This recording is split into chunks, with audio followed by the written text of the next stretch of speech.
सर्वविशुद्ध ज्ञान अधिकार में उस गाथा को ध्यान देता। सर्वविशुद्ध ज्ञान अधिकार समय सार का अंतिम अध्याय है और वह सारे समय सार का निचोड़। उसमें भी कहना चाहिए कि जो गाथा हमारी चर्चा में है, उनके बीच में गाथा सारे समय सार का निचोड़।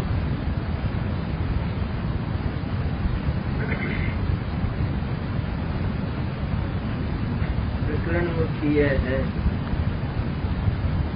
कि आत्मा अकर्ता और अभोक्ता आत्मा की तरह है। आत्मा का जो ज्ञान है शुद्ध ज्ञान, सर्व विशुद्ध ज्ञान कहा। इसका अर्थ ही यह है कि ज्ञान तो सदैव सर्व विशुद्ध है। ज्ञान में ज्ञान के अतिरिक्त और कोई नहीं है। ज्ञान में किसी की मिलावट नहीं होती। सारे लोकालोक को जानने वाला कहा जाने पर भी ज्ञान में लोकालोक की जरा भी मिलावट नहीं। पर्याय में भले ही अनेक मिथ्या कल्पनाएं हों, तो भी मिथ्या कल्पना के जो विषय हैं उनका अज्ञान में भी पदार्पण नहीं है। मैंने वो अज्ञान भी अपने विषयों से खाली रहता है। शुद्ध तो नहीं है अज्ञान, लेकिन इस अपेक्षा से देखा जाए तो वो शुद्ध ही है, क्योंकि इसमें क्या मिलावट हुई। मिलावट की कल्पना करता है। मैं करता हूँ, मैं भोगता हूँ पदार्थों का, विषयों का, यहाँ तक कि मैं इनका जानने वाला हूँ। इसकी तरह कल्पनाएं तो वो भले ही करे, लेकिन उसमें मिलावट रंच भी नहीं होती। यदि वह अज्ञान ऐसा जान ले तो वो अज्ञान ही शुद्ध परिणति कर लेता है, शुद्ध ज्ञान हो जाता है। शुद्ध तो है ही सदा। ज्ञान शक्ति और ज्ञान गुण आत्मा में सदैव विद्यमान है। जिसका आत्मा बना हुआ है वो तो शुद्ध है ही, लेकिन ज्ञान का ये स्वरूप जान ले कि जो कल्पनाएं मैं सदा से अनादि से ज्ञान के संबंध में करता रहा, उनसे मेरा ज्ञान सदा ही रीता रहा है, मैंने शुद्ध है।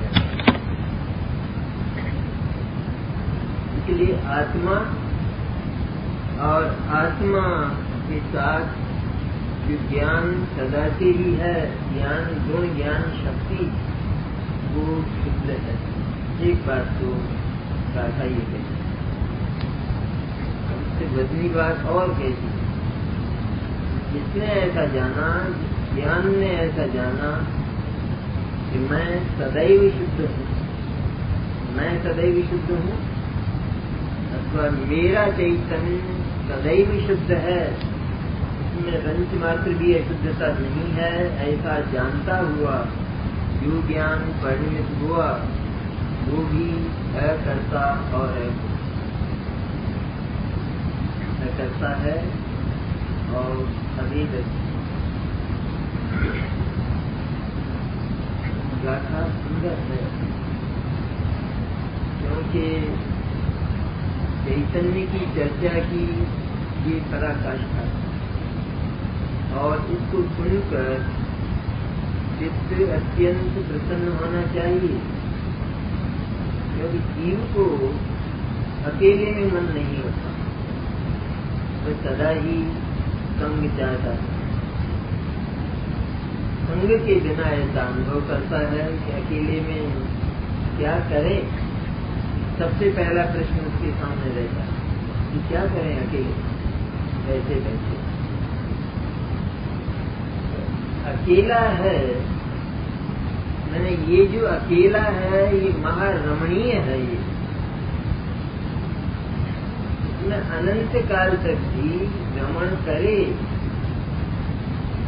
पर्याय के रूप से कहते हैं ना अभी बात, अनंत काल तक भी चैतन्य वाटिका में विहार करे तो भी जीव को थकावट नहीं। आत्मा बना हुआ ही ऐसा है, उसमें अनंत शक्तियां अर्थात अनंत गुण मैंने उसका अनंत वैभव, अनंत वैभव संपन्न एक बार ज्ञान की स्वीकृति में आ जाए तो निहाल हो जाता है। फिर उसे किसी संग की याद नहीं आती। आज घर घर में मन लगाने के लिए क्या है? मन लगाने के लिए है, जब मन नहीं लगता है टाइम पास कैसे करें? टाइम पास करने के लिए हमने जिसको स्वीकार किया है वो हमारे टाइम का संपूर्ण रूप से नाश करने वाला है। जीवन का एक एक क्षण अनमोल है। संपत्तियां चली जाएंगी तो फिर आ जाएंगी, लेकिन बीता हुआ एक क्षण यदि विश्व की सारी संपत्ति उसको समर्पित कर दी जाए तो भी वो आने वाला नहीं। इतना एक क्षण का मूल है।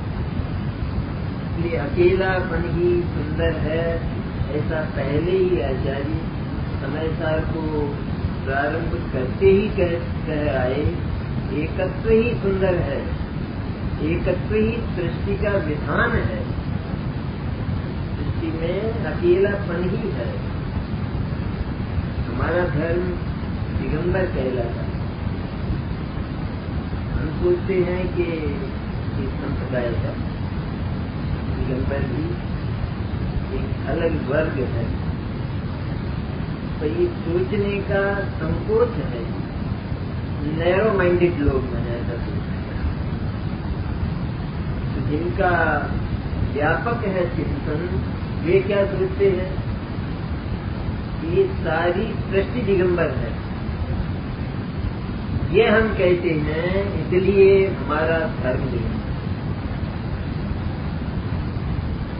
कौन है जगत में जड़ और चेतन में से कि जिसके पास अंबर हो, यानी जिसने किसी अन्य पदार्थ को ओढ़ रखा हो, उसके साथ संपर्क कर रखा हो, संबंध बना रखा हो, ऐसा जगत में कौन है जड़ और चेतन पदार्थों में? आत्मा भले ही संबंधों की कल्पना करता हो, लेकिन आज तक आत्मा के संबंध किसी के साथ बने नहीं। इसलिए हमारा धर्म दिगंबर है, धर्म दिगंबर है। मैंने क्या? हमारा चिंतन, हमारा ज्ञान और हमारा विश्वास, हमारी श्रद्धा ये कहती है कि सारी सृष्टि नग्न दिगंबर है। तो क्या है? एक परमाणु के पास क्या है? एक परमाणु के पास दूसरा परमाणु तक अकेला है, अकेला ही परमेश्वर है। जिस दर्शन ने, जिस ज्ञान ने ये बताया वो अपने आप ही दिगंबर हो गए, उसका नाम अपने आप ही दिगंबर हो गए। इसलिए सचमुच तो सृष्टि के दिगंबरत्व को बताने वाला हमारा धर्म कहता है कि मेरा आत्मा भी नग्न दिगंबर है, वह न करता है और न वह वेदक, न वो भोगता। गाथा में बहुत ही सुंदर कही है बात।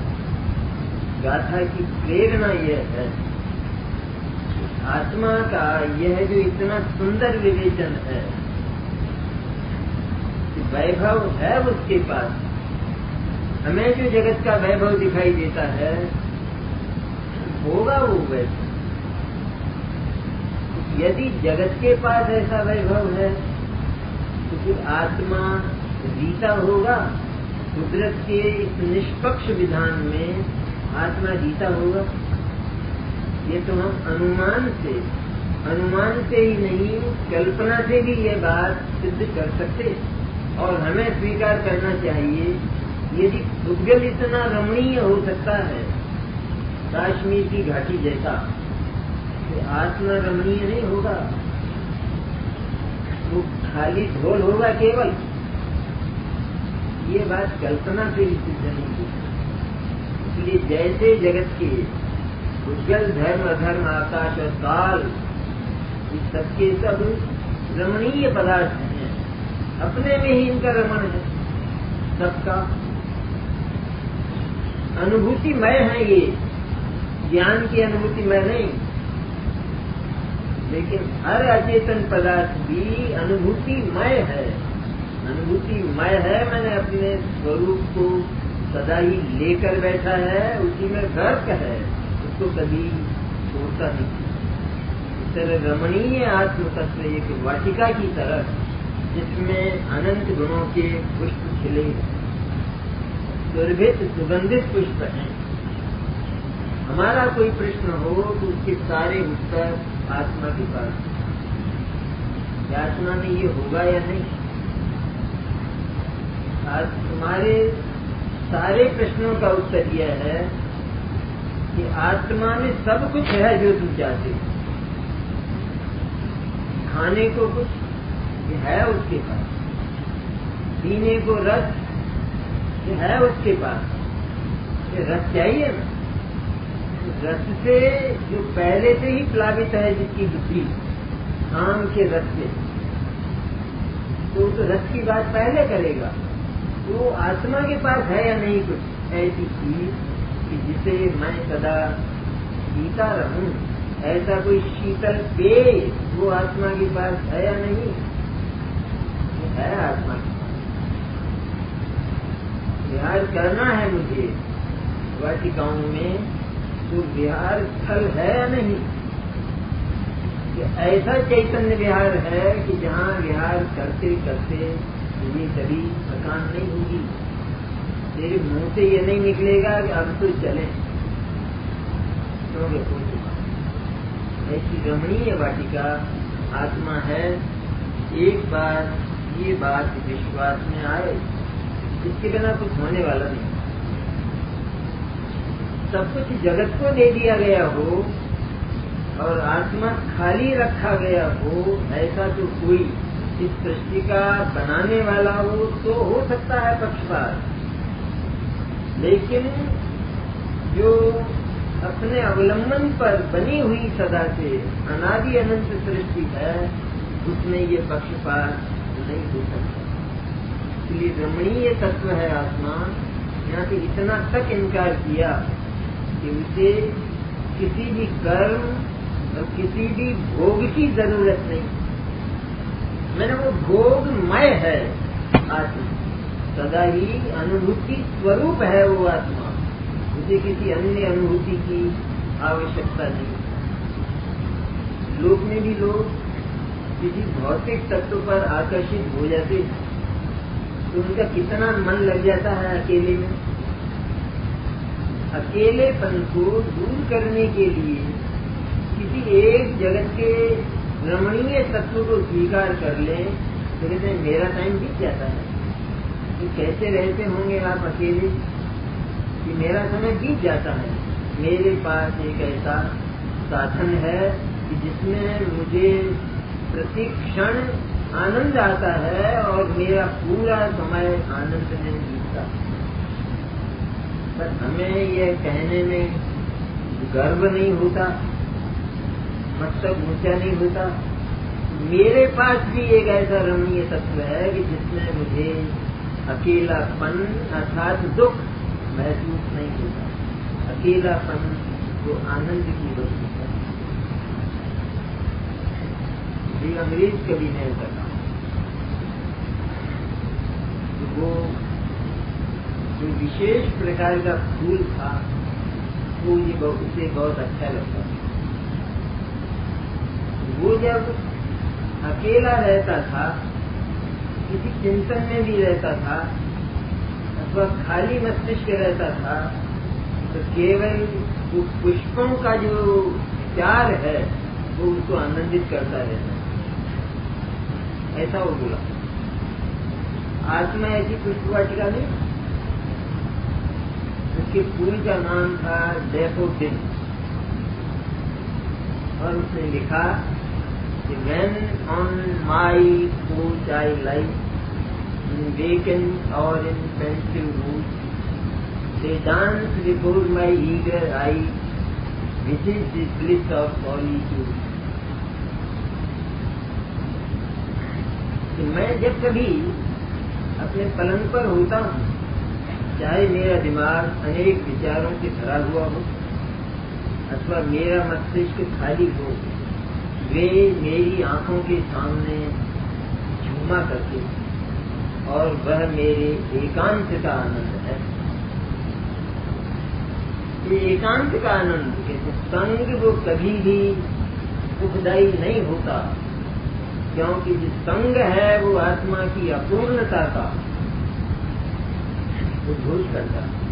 अपूर्ण है आत्मा, इसलिए वो सब विचार। यहाँ तो आत्मा को कुछ करने और कुछ भोगने तक के संग से वर्जन दिया, कि उसे कुछ करने की और उसे कुछ भोगने की कभी आवश्यकता नहीं है और हुई भी नहीं है। हुई है हमारी कल्पना। हमारी कल्पना में ये बात मानी गई है कि हमें आवश्यकता है, क्योंकि अकेले में मन नहीं लगता। लेकिन एक बार आत्मा के वैभव को देख लिया जाए तो मन अर्थात छटक ज्ञान हमारा उपयोग सिर हो जाता है और उस रमणीय वाटिका में नित्य विहार करता हुआ आनंदित रहता है। अपने वैभव को कोई अकेले में जब जाकर देखता है तो किसी दूसरे को साथ लेता होगा। भरा हुआ वो कमरा रत्नों से, सोना चांदी से, तब उसको जाकर देखता है, जैसे हैदराबाद का नवाब देखा करता है।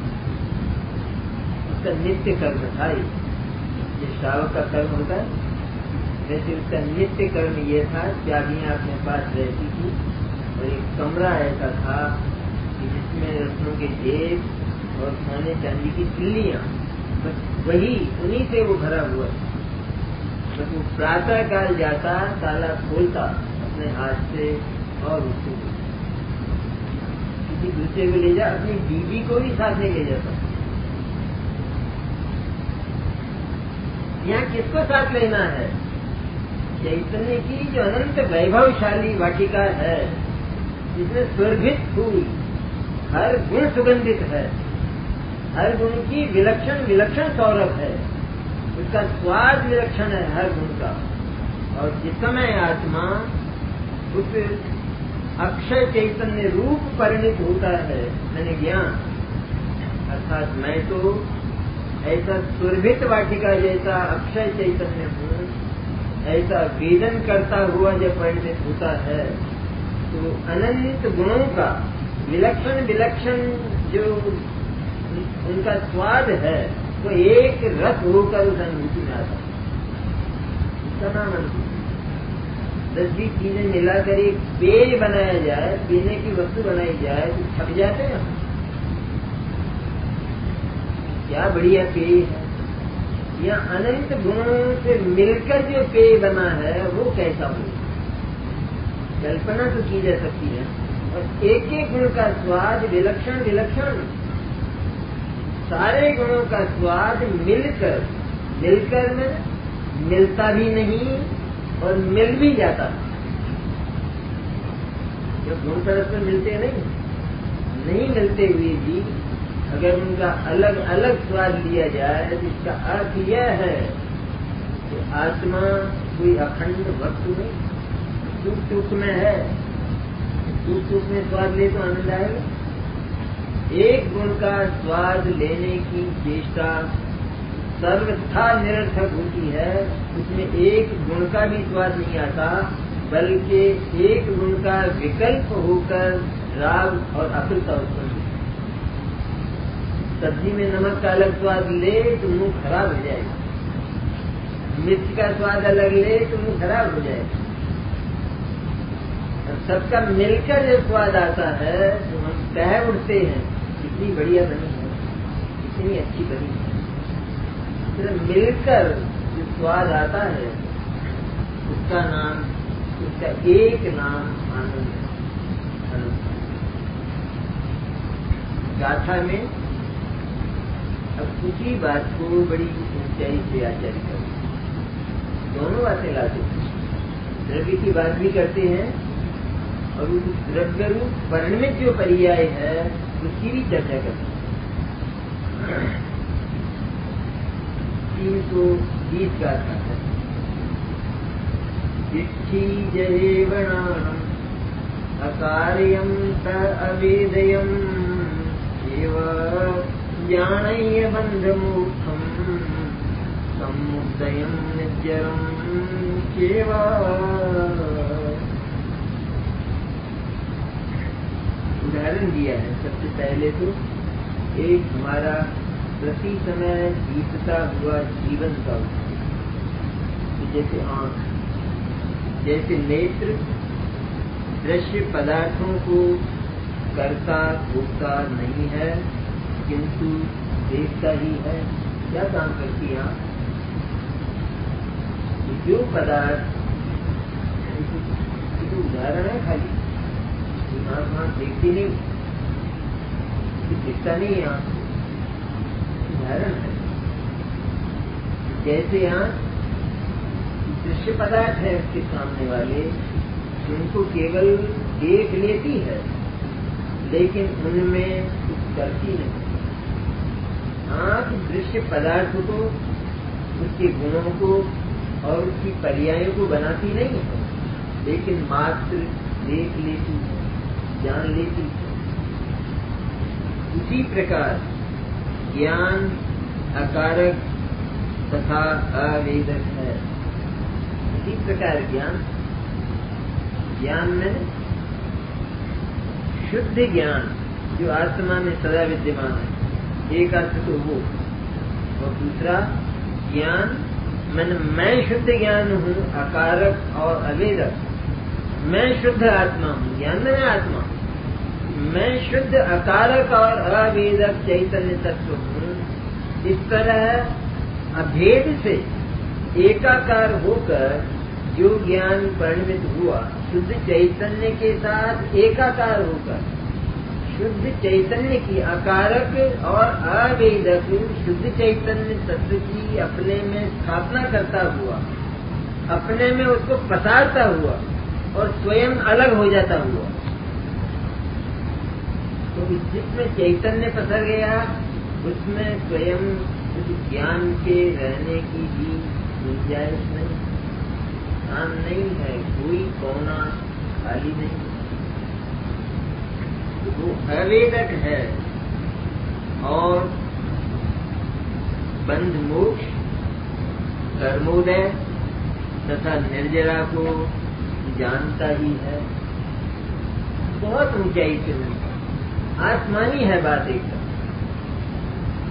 ज्ञान वो और तो और कर्मोदय, राग द्वेष आदि पुण्य पाप आदि जो कर्म है, पुण्य पाप आदि में शुभाशुभ, ये जो कर्म है मैंने कुछ करने की वृत्ति को लेकर ही इनका जन्म होता है। शुभ और अशुभ किसी भी भाव को देख लें, जिसको पुण्य पाप भी कहा जाता है, उसमें करने के अतिरिक्त और कुछ नहीं है। इसलिए उस कर्मोदय जनित मैंने जब होता है वो शुभ और अशुभ परिणाम, तो वहाँ उसके साथ कर्म का उदय रहता ही है, जड़ कर्म का उदय वह रहता ही है। जड़ कर्म का उदय होने पर जो भाव होते हैं वे भाव आत्मा के नहीं हो सकते, क्योंकि आत्मा किसी के होने पर नहीं होता, तो अनहोना है। सारा जगत हो लेकिन सारे जगत से अछूता आत्म तत्व है। जड़ है इसलिए चेतन है, ऐसा नहीं। धर्म धर्म है इसलिए है, ऐसा नहीं है। ऐसा असहाय एकदम निरावलंबी तत्व है। और ये शुभ और अशुभ परिणाम, ये तो स्वावलंबी तत्व। स्वावलंबी मैंने इनके भीतर अवलंबन की ही वृत्ति पैदा हुई। और आत्मा निरावलंबी तत्व है, इसलिए ये आत्मा के नहीं हो सकते। और आत्मा इनको कर भी नहीं सकता, तो इनको भोग भी नहीं सकता, क्योंकि ये आत्मा में नहीं है। आत्मा इनसे शून्य है। जड़ कर्मों के तो शून्य है ही, पर जड़ कर्मों के होने पर होने वाले जो शुभ और अशुभ परिणाम हैं, ये जो जड़ कर्मों से तो नहीं होते, लेकिन होते हैं तो जड़ कर्मों के उदय में ही होते हैं। वो नहीं है यहाँ प्रकरण, क्या जड़ कर्म का उदय होता है, कैसे होते हैं, वो एक अलग प्रकरण है। बात सिर्फ इतनी समझना है कि जो किसी के होने पर होता है वो आत्मा और आत्मा का नहीं। इसलिए ये उदय, तो उदय की बात आई, पहले बंध और मोक्ष कहिए। आत्मा बंध और मोक्ष का भी कर्ता नहीं है, क्योंकि जब आत्मा में बंध ही नहीं है तो बंध से छूटना भी नहीं। निर्बंध आत्म तत्व है, निर्बंध है बिल्कुल। कब किसका? सदैव सबका। सबका ऐसा है, हर संसारी प्राणी का और हर सिद्ध जीव का, हर सिद्ध भगवान का आत्मा कैसा है? बंध और मोक्ष से रहित सिद्ध भगवान का। मोक्ष सहित जो सिद्ध भगवान कहे जाते हैं, उनका आत्मा मोक्ष से रहित है, ऐसा सिद्ध भगवान का ज्ञान जानता है। मैं मोक्ष सहित हूँ अथवा मेरा मोक्ष हुआ है, अगर भगवान एकांत ऐसा मान ले और एकांत ऐसा जाने तो नीचे आ जाएंगे, वहां नहीं रहेंगे, क्योंकि ये तो हम ही बहुत है करने वाले। भगवान ऐसा नहीं करते हैं। और यहाँ भी जिस जीव ने भगवान से उस रीति को, उस पद्धति को, अनुभव के उस विधान को समझा और सीखा, आत्मा के उस स्वरूप को जिसने भगवान का अनुशीलन करते हुए जाना, वो आत्मा मैंने वो जिसे हम शुद्ध ज्ञान कहते हैं, ऐसा अल्पत ज्ञान, छोटा सा ज्ञान, तो छोटा सा ज्ञान ये कहता है कि मैं बंध रूप नहीं, मुझे जड़ कर्म का बंध तो है ही नहीं, पर आत्मा का बंध जो राग द्वेष और शुभाशुभ भाव कहे जाते हैं, वो भी मेरे भीतर नहीं है। मैं उनसे अत्यंत शून्य हूँ। इतना एक बार हो, अत्यंत शून्य। व्यवहार से है ना, व्यवहार से है ना, अभी भेज दो उसको थोड़ा, उसकी जरूरत। अरे रंगमंच पर एक पात्र चल रहा है और दूसरा कोई आगे आने वाला धस जाए तो वो नाटक सफल कहलाएगा? इस रंगमंच पर केवल शुद्ध चैतन्य विराजमान। इसलिए यहाँ पर दूसरा पात्र व्यवहार में कहता है आत्मा कर्मों से सहित है, बंधा हुआ है मिथ्यात्वादी राग द्वेषादि भावों से। ये चर्चा नहीं है, ये बात बहुत पुरानी हो। बालक को बातें खराब होती, खराब क्या होती, हम सबका ही अनुभव होगा। ये नाक का जो, नाक की फैक्ट्री से जो उत्पादन हुआ है वो किसने नहीं चाटा होगा, लेकिन कोई एक बोल दे सब। अब क्या कहें, अब तो दशा ही ऐसी थी, तो चाटा तो हमने भी था, तो फिर अब क्यों नहीं चाटते हो? वो दिन बीत गए, अब वे दिन नहीं है। अब मेरे तो भाग्योदय हुआ है, वास्तविक भाग्योदय। इसी तरह आत्मा को रागी द्वेषी, आत्मा को पापी पुण्यात्मा कहा गया है। जिनवाणी ने कहा, जिनवाणी ने तो कहा लेकिन मैंने माना। उसने मानने के लिए नहीं कहा था, उसने तो केवल कहा था, लेकिन मैंने तो ऐसा मान ही लिया। वे दुर्दिन थे, वो दुष्काल था, अकाल था। वो आज तो सूर्य का उदय हुआ, प्रभात हुआ है और मेरी वो भाव निद्रा टूट गई। आत्मा मुझे अकेला, वो आत्मा जानता ही है। ये तो आया, हम तो अभी कहते हैं वो तो कर्म मात्र से, पर्याय मात्र से रहित है। कहते हैं ये आया, इसका एक हेतु है। सचमुच ये आकर भी नहीं आया, तो ये शामिल नहीं है उसमें। पर क्या कहते आचार्य, हमारे प्रश्न का क्या उत्तर होता कि आत्मा अकारक और अवेदक है, ऐसा भगवान आप कहते हैं। तो फिर वो क्या करता है? हमारा तो वही झगड़ा, कुछ करने के सिवाय हमें कुछ आता नहीं, इसलिए हमारा प्रश्न भी वही होता है। फिर वो क्या करता है? वो कुछ नहीं करता है, वो मात्र ये जो है जगत में, जो हो रहा है जगत में, बंध और मोक्ष है, इससे इनकार नहीं। लेकिन ये बंध और मोक्ष मेरे में है, ऐसा वो नहीं जानता। तो बंध और मोक्ष है इतना स्वीकार है, लेकिन मेरा मोक्ष होता है इस बात से आत्मा इनकार है।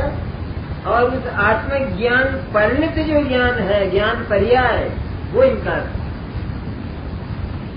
कि मेरा मोक्ष होता है, मुझे मोक्ष जाना, इसे इनकार है। मैं मोक्ष जाकर क्या करूं? मुझे यदि अभी मोक्ष जाना है तो मैं रक्त से नहीं हूं, मैं अनादि अनंत नहीं हूं, मैं अक्षय नहीं हूं। तो मैं तो अभी मुझे बहुत अपेक्षाएं बाकी हैं और वे अपेक्षाएं पूरी करना है। इसका अर्थ यह है कि आत्मा अपूर्ण है और उसको अपूर्णता का ही वेदन, उसको अपेक्षाएं पड़ी हो, ये अपेक्षा है नहीं। वर्तमान में दुखी, वर्तमान में अनेक प्रकार के बंध वाला, अनंत संसार वाला, ऐसा हूँ वर्तमान में, अशुद्ध हूँ वर्तमान में, ऐसा जो जानता है, तो ऐसा जानने वाला उसको वो आत्म तत्व कैसे दिखाई देगा कि जो इनसे रीता है।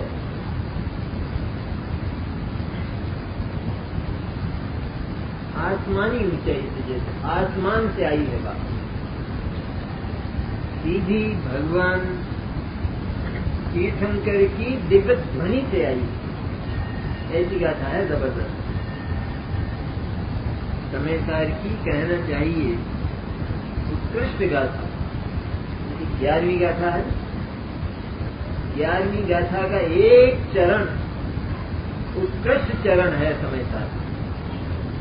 भूयत समस्या दो खलु सम्मायी अवधि जीवो सारभूत, सारे समय सार का सार। भूतार्थ मैंने ये जो अकारक और अवेदक आत्म तत्व है उसका नाम भूतार्थ। उसके आश्रित अर्थात वही मैं हूँ, ऐसा जो वेदन करने वाला है वह सम्यक दृष्टि होता। कैसे होता है सम्यक दर्शन? सम्यक दर्शन करना है, ऐसे सम्यक दर्शन नहीं होता।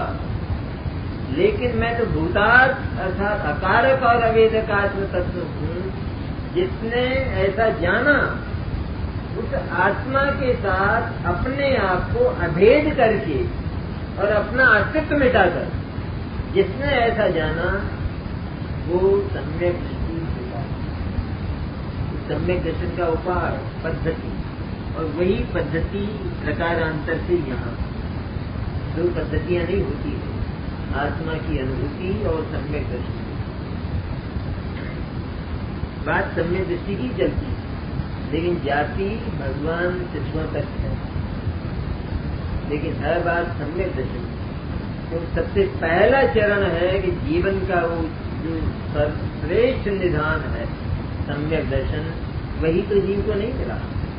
इसलिए नहीं मिला कि उसे कर्म की वासना और भोग की वासना, कर्म की मैंने रागद्वेष की वासना वो तो बहुत दूर गई, लेकिन मोक्ष की वासना भी उसका मोक्ष नहीं होने देती। वो भी मोक्ष की रुकावट और बाधा है।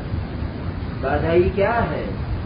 मेरा मोक्ष होता है ऐसा शुद्ध चैतन्य को जाने बिना। मैंने मोक्ष रहित अकारक और अवेदक, जो मोक्ष का वेदन नहीं करता है। बढ़िया है बात एकदम। कौन सी निद्रा है? अप्रमत्त की है या भाव निद्रा? कभी जाते हैं लोग बैल हो जाते हैं, बैल एक तो क्या करें? शिविरों का ही सबसे बड़ा झगड़ा है। सोचने तब को टाइम नहीं मिलता।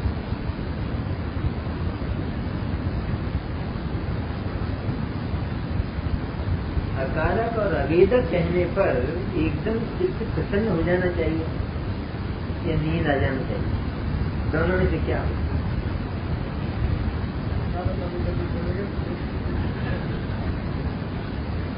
तो मैंने पहले पूछ लिया, यार समझते तो नहीं होगे।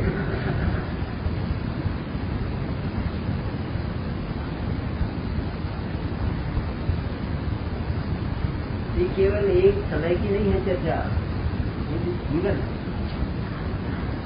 चिंतन के रूप में ही कहें। केवल चिंतन तो अनुभूति नहीं है।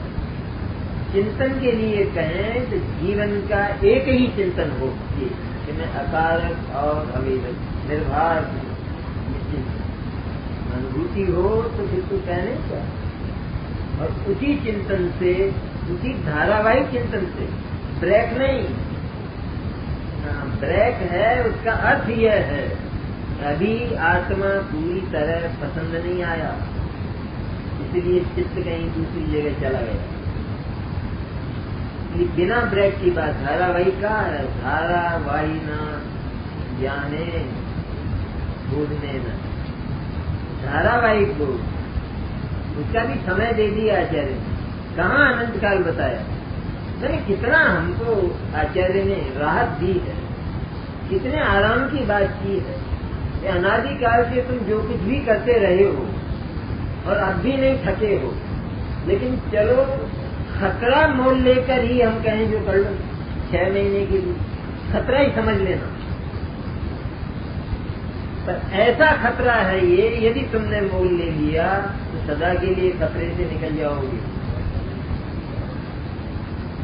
तो बात उत्कृष्ट केवल 6 महीने उत्कृष्ट, कम से कम तो कितना ही, कम से कम तो अपने अंतर रूप बहुत अच्छा, कम से कम। अधिक से अधिक 6 महीने ज्ञान यदि धारावाहिक तो चैतन्य के चिंतन में तन्मय हो जाए, उसका अर्थ ये नहीं है कि किसी का विचार ही ना आए, किसी की याद ही ना आए, तो फिर तो मौत है।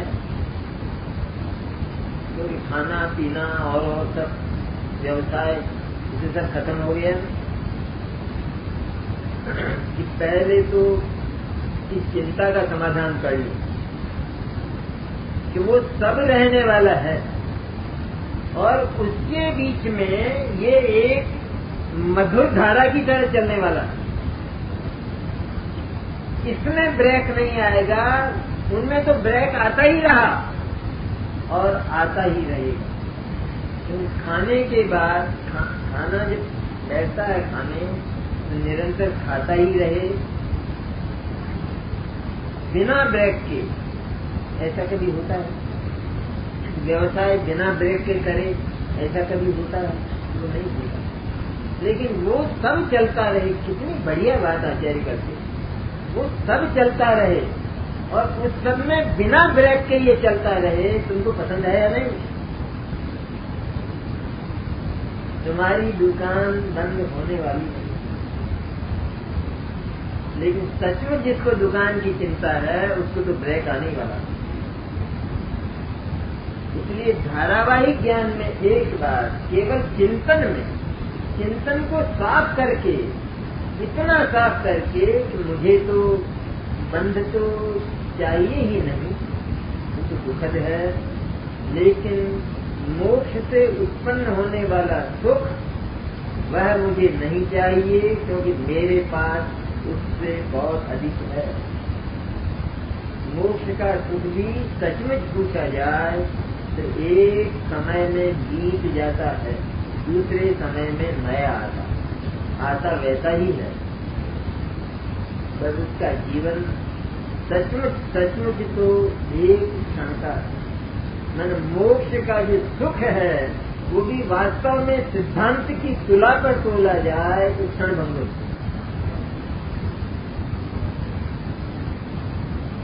और मैं आत्मा और मेरा सुख वो तो कभी बीतने वाला नहीं, वो व्यतीत होता ही नहीं, हुआ ही नहीं। इसलिए मैं तो सदा ही उस सुख में गर्क तत्व हूँ। तो मैं क्या वेदन करूं किसी का, और मैं किसको करूं और किसको भोगूं। ये पूर्णता जो सदा से पड़ी है, उस पूर्णता को मैं अपूर्णता दर्शाऊं जगत के सामने कि आत्मा अभी अपूर्ण है, उसे बहुत अभिलाषाएं हैं, बहुत जरूरतें हैं आत्मा को। आत्मा वर्तमान में बंधा हुआ दुखी है, और मोक्ष सुख को प्राप्त करके दुखी होगा, ऐसा आत्मा मुझे नहीं चाहिए। लौकिक जन भी ये बोलेगा मुझे नहीं चाहिए था, कि तुम उधार बातें करते हो। अभी तो नहीं मिलने वाला है ना सुख, ये अभी सुख कहाँ से आएगा? अभी तो ये जो दुख है, इस दुख का तुम क्रम से अंत करोगे तो मोक्ष की पर्याय प्रकट होगी, तब सुख आएगा। लोक का भी यदि कोई बौद्धिक बुद्धिमान और विवेकी पुरुष होगा तो ये कहेगा ऐसा धर्म, ऐसा उदार धर्म मुझे नहीं चाहिए। होगा तुम्हारा जन दर्शन, मुझे नहीं चाहिए, ऐसी उदार बातें करते हो। मुझे सुख अभी चाहिए, क्योंकि सुख की भूख मुझे लगी है। अभी तुम्हारे पास तो अभी तो नहीं है। अभी सारा अज्ञानी जगत ये बोलेगा अभी तो नहीं है। तुम्हें अगर थोड़ी स्थिरता हो तो राह देखो और वो आ जाएगा, पर वो आने वाला नहीं। फिर वो कैसे आ जाएगा? और आ भी जाएगा तो हम कैसे जान लेंगे कि सुख आ गया? यदि सुख का आदर्श वर्तमान में कोई हमारे पास नहीं है तो आने वाला सुख वो सुख नहीं माना जा सकता। होना तो चाहिए ना कि सुख कौन होता है, क्या होता है? कि आत्मा के अतिरिक्त, चिन्मात्र तत्व के अतिरिक्त और सारे तत्वों से रीता है, नव तत्व से रीता आत्मा। ये अकारा का वेदक है। उनसे रीता जो आत्म तत्व है उसका नाम है सुख। वह सुख यदि हमारे ज्ञान में आता है, स्वीकृत होता है, तो फिर मोक्ष का सुख प्राप्त हुआ ऐसा जाना जाए।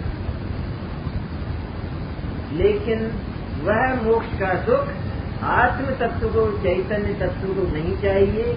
यहाँ तो प्रारंभ ही इस तरह से होता है,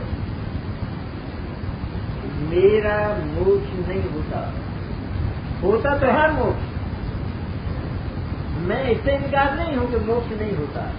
मोक्ष होता है लेकिन मेरा नहीं होता।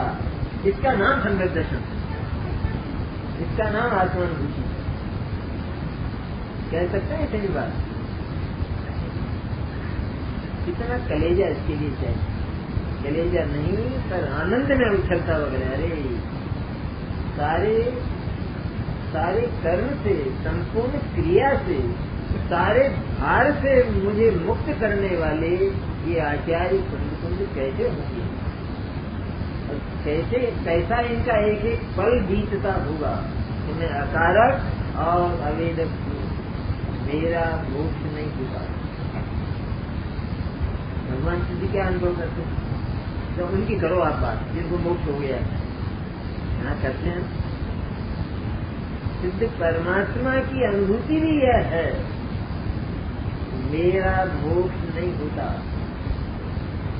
तो क्या मोक्ष हुआ, उससे क्या है? तो मोक्ष हुआ तो है लेकिन मेरा नहीं हुआ, क्योंकि मुझे उसकी जरूरत नहीं थी। ये मोक्ष नहीं, गले नहीं उतरे बात तो नहीं होगा कुछ, पर बहुत आसान से उतरना चाहिए। क्योंकि आत्मा बना बनाया तत्व ही ऐसा, सबसे बड़ी बात ही है। हम क्या करेंगे उसमें? जब वो वर्तमान में उस आने वाले मोक्ष से रहित है, वो तो आएगा ना। और ये तो सदा विद्यमान तत्व है, कितना फर्क है दोनों। वो आने वाली चीज है, वो होने वाली चीज है, और ये अनहोना तत्व है। तो अनहोने तत्व में कुछ होना यदि हम स्वीकार करते हैं तो वो अनहोना नहीं है, अर्थात अपूर्ण है। इस तरह आचार्य कहते हैं कि केवल 6 महीने के लिए तो ये बात मान लो। इतनी बात तो एक रिस्क जैसे कोई कहता है डॉक्टर, तो तुमने सारी चिकित्साएं तो ले ली, अब तो सारे डॉक्टरों से तुम थक गए। हाँ, बिल्कुल थक चुका हूँ और मौत के किनारे, अब तो मौत की ही राह देख रहा हूँ। तो ठीक है, तो मौत के मूल्य पर ये गोली ले लो। मरना तो है ही तुमको, हाँ मरना है, तो ये गोली ले लो। उसने वो गोली ली और मौत तो भाग गई, चली गई। इसी तरह आचार्य कहते हैं कि 6 महीने ये गोली ले लो, मैं अकारक और अवेदक। 6 महीने तो हम अधिक से अधिक करते हैं बात। डॉक्टर भी कहता है ये तो अधिक से अधिक है बात, जल्दी भी हो सकता है आराम। ऐसा नहीं है कि ये बात मैंने बिल्कुल सीमित कर दी हो। इसी तरह आचार्य कहते हैं कि 6 महीना तो अधिक से अधिक है, और उसमें कोई सारी कर्म चेतना का अंत हो जाता हो वो भी नहीं है। लेकिन सचमुच देखा जाए तो इसका हृदय, इसका ज्ञान कर्म चेतना से शून्य हो चुका। कोई कर्म चेतना में कोई कार्य अब मुझे शेष नहीं है, ऐसा बना बनाया तत्व मैं। ये मधुर धारा है और सब विषैली धाराएं, सब खारी धाराएं। समुद्र में नहीं होता है, लेकिन ये कैसे हो सकता है? जीवन में एक ही काम चलेगा, या तो खाते रहो या फिर मैं अकारक और अवेदक हूं, ऐसा करते रहो। कि ये करते रहने की, विचार करते रहने की, बोलते रहने की नहीं है ये बात। एक बार कलेजे में बैठ जाना चाहिए, इसके बाद वो हर पल चलती, वो निद्रा में भी चलती। निद्रा में भी ऐसा आता होगा, मैं अकारक और अवेदक हूं तो नींद कैसे आई थे? हम बहकी बातें करते हैं। अरे जो चीज हमारे कलेजे में है, कलेजे में हमारे निर्मल ज्ञान में, हमारी श्रद्धा में, भली श्रद्धा नहीं हुई हो अभी, तुम 6 महीने की देते ना आचार्य गारंटी, 6 महीने के बाद होने वाली है वो श्रद्धा। मतलब 6 महीने ये करके देखे, 6 महीने अपने आप को अकारक और अवेदक हूँ ऐसा एक बार मान ले मैंने ज्ञान के विकल्प में ही ऐसा मान लो, और कही जाने वाली श्रद्धा में ही ऐसा मान लो कि मैं ऐसा हूँ। तो वो 24 घंटे में एक पल भी तेरे भीतर से निकलने वाली नहीं। ये धारा अक्षुण्ण है 6 महीने तक, इसमें ब्रेक नहीं होता। टीवी देखते देखते हो जाए, सिनेमा देखते देखते हो जाए, इसमें ब्रेक नहीं होता है। क्यों नहीं होता है? क्योंकि जिसको सर्वोत्कृष्ट और आनंदमय तत्व माना है, तो उससे कभी कलेजा रीता हो जाए, ज्ञान रीता हो जाए, ये संभव है? कभी संभव नहीं। जगत का सर्वोत्कृष्ट निधान वो मैं हूँ, ऐसा जिसने जाना तो उसका ज्ञान सदा ही स्वीकृत किए बैठा, उसको स्वीकृति हो गई है। ये समुद्र है ना खारा, विशाल, खारा ही खारा, लेकिन उसके भीतर भी मीठी धाराएं चलती। और उन मीठी धाराओं का मिश्रण उस खारे पानी में नहीं होता। क्या कमाल है! इतना खारा विशाल जलराशि, उसमें मीठी धारा चलती है। तब वो जहाज का कैप्टन कहता है कि पानी भर लो, मीठा पानी आ गया। इतने बड़े विशाल खारे समुद्र में ये मीठी धारा चलो हुई हो, लेकिन ये रह कैसे गई, बच कैसे गई? ये उस क्षार में कैसे नहीं मिली? नहीं मिलती है। मधुरता है, उसमें क्षार होता ही नहीं और वह कभी क्षार में नहीं होती। इसी तरह चैतन्य की ये मधुर धारा, अन्य सारे काम होते रहे, सारा खारा पानी, खाना पीना और दुकान होगा भले ही, लेकिन मन वहां से टूट गया, शुद्ध ज्ञान वहां से टूट गया है, निर्मल होने जा रहा है ज्ञान। निर्मल ही कह दीजिए कि जिसने सबसे इनकार कर दिया, सबसे। अरे जो मोक्ष से इनकार कर सकता है तो वो और किससे इनकार नहीं करेगा? सबसे इनकार हो गया वो ज्ञान, तो कितना निर्भर हो गया। ऐसा अकारक और अवेदक का विचार आगे आना चाहिए विचार को, लेकिन सदैव विचार आता रहे ये संभव नहीं।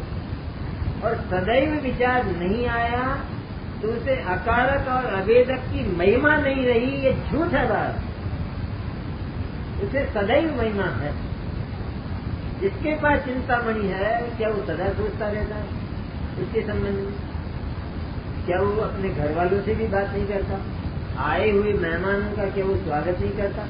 अन्य बहुत प्रसन्न होकर क्या वो अन्य बात नहीं करता? ये सब कुछ करते हुए भी उस प्रसन्नता में उसे प्रीति नहीं है, अन्य किसी विषय में उसकी प्रीति नहीं। इस तरह ये